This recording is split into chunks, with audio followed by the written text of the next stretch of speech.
Hi. In the 1990s, I read this book, A Shattered Visage, The Real Face of Atheism by Ravi Zacharias. Ravi is still with us, very active in the field of apologetics, very visible on YouTube.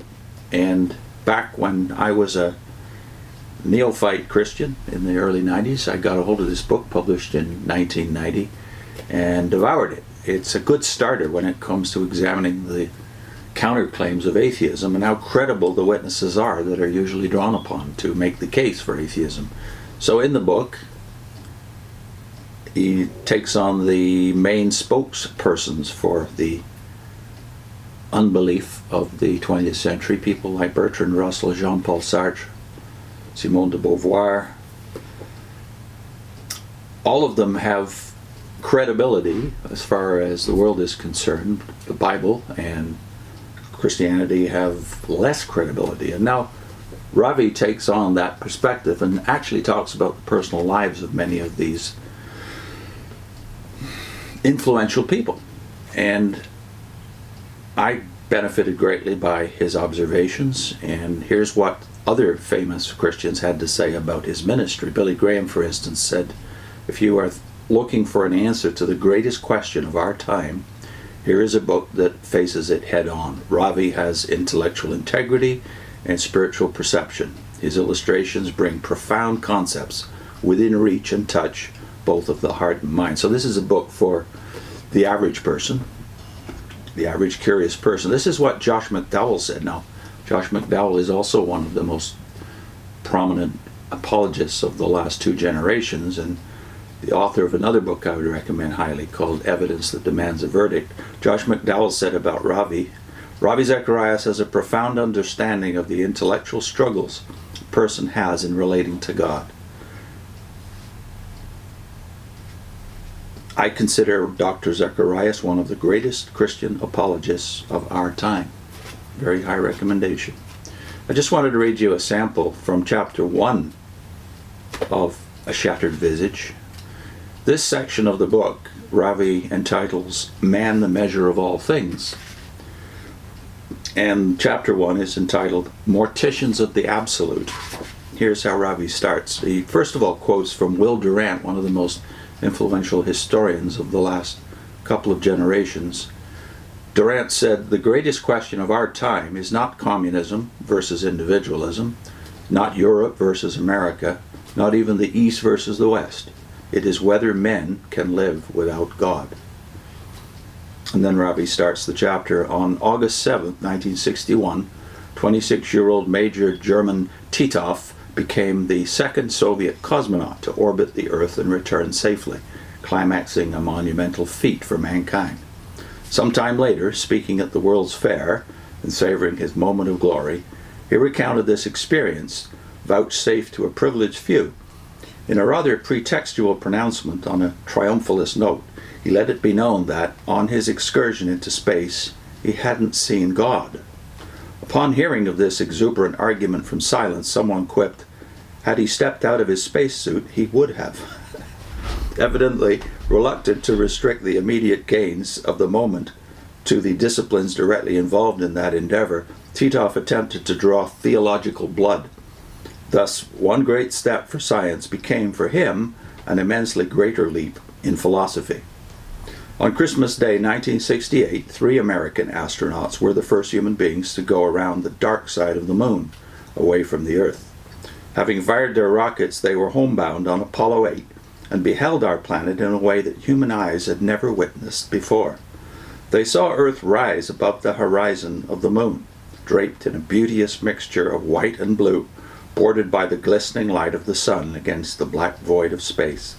And in the throes of this awe-inspiring experience, they opened the pages of the book of Genesis and read for the world to hear, in the beginning, God created the heavens and the earth. 2 similar experiences of awe and exhilaration, 2 diametrically opposed conclusions about the nature of the world. Such a chasm is quite understandable, for these 2 incidents carried into space the most fundamentally debated question on Earth: does God exist? Has God created man, or has man created God? Is God indispensable to any cosmological explanation, or is he only a psychological necessity of men? Theism or atheism? Several years ago, Encyclopedia Britannica published a 55-volume series entitled The Great Books of the Western World. Mortimer Adler, a noted philosopher and legal scholar, was co-editor for this series, which marshals the eminent thinkers of the Western world and their writings on the most important ideas that have been studied and investigated over the centuries. This includes ideas in law, science, philosophy, history, theology, and love that have shaped the minds and destinies of people. These are assembled for comparison and contrast. Very striking to the observant reader is that the longest essay is on God. When Mr. Adler was asked by a reviewer why this theme merited such protracted coverage, his answer was uncompromising. "It is because," said he, "more consequences for life follow from that one issue than from any other." End of quote. Even the most unsympathetic individual toward things religious will not want to contend with Adler's conclusion. Nothing, absolutely nothing, has a more direct bearing on the moral choices made by individuals or the purposes pursued by society than belief or disbelief in God. Personal and national destinies are inextricably bound to this issue. It is not accidental that the key issues of the day that are felt with deep emotion and conviction, whether it be the issue of sexual orientation and practice, or life in the fetal stage, sooner or later filter down to whether there is a God, and if so, has he spoken? It is not surprising, therefore, that Stephen Hawking concluded his most recent book, A Brief History of Time, asserting this to be the most significant factor in the human equation. Hawking, who holds Newton's chair as Lucasian Professor of Mathematics at Cambridge University, brilliantly laid out his view of the universe and ended with a humble assertion: "The one question in need of an answer is the question of God. Science, with all its strident gains, must still remain contented to describe the what of human observations. Only God can answer the why." On the issue of God's existence, testifying to both the intellectual depth and pragmatic breadth of the subject, intellectual giants through the centuries have lined both sides of the fence, holding tenaciously to their own view and passionately rejecting the opposite. Brilliant minds such as Bertrand Russell and David Hume have severely castigated the intellectual credibility of theism. Yet, other great philosophical and scientific thinkers, such as Jonathan Edwards and Blaise Pascal, have firmly and unblushingly held the theistic worldview. Scientists and philosophers continue to debate the issue today. It is then utter folly to maintain, as some do, that informed minds have eschewed the idea of God, and that only the pre-scientific, unquestioning, antiquated, or simple-minded have succumbed to this belief through fear or ignorance. Bertrand Russell's assertion, in his conceptual critique of Christianity, that all religion is born out of fear, is a weak and unthinking criticism of the subject. It is no more true than if one were to say that all irreligion is born out of fearlessness. Caricatures such as this make for a poor philosophical starting point and end up in false psychological theories.